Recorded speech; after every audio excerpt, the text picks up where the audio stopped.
So ay mga kajamso, naglilinis tayo ngayon sa sa wall. Yan, sa sahig nagano tayo. Nililinis natin yung mga dumi-dumi panamba. Iniipon ko. Yan.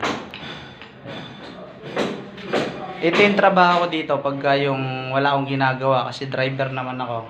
Tsaka sa admin. Pag wala akong ginagawa, so tumutulong ako dito para naman may masabi sila na may ginagawa ako, 'di ba? Kahit papaano.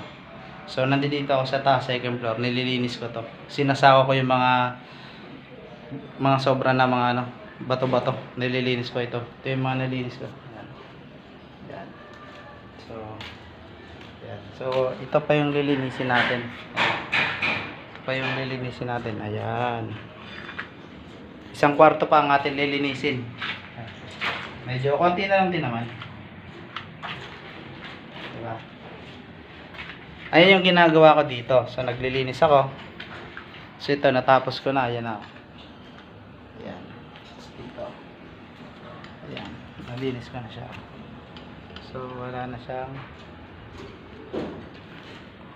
na siyang kalat. So ito yung CR.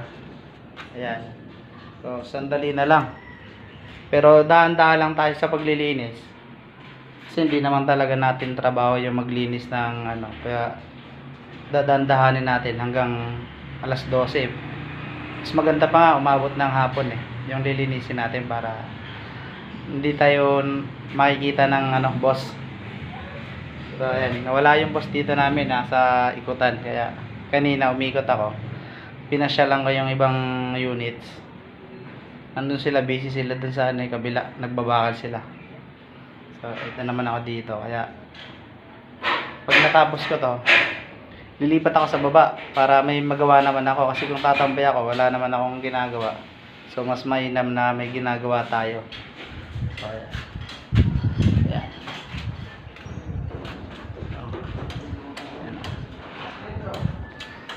Diba? So yan lang muna yung update natin ngayon, no? So mamaya ulit ako para doon naman sa kabilang units. Akit ako doon sa kabila.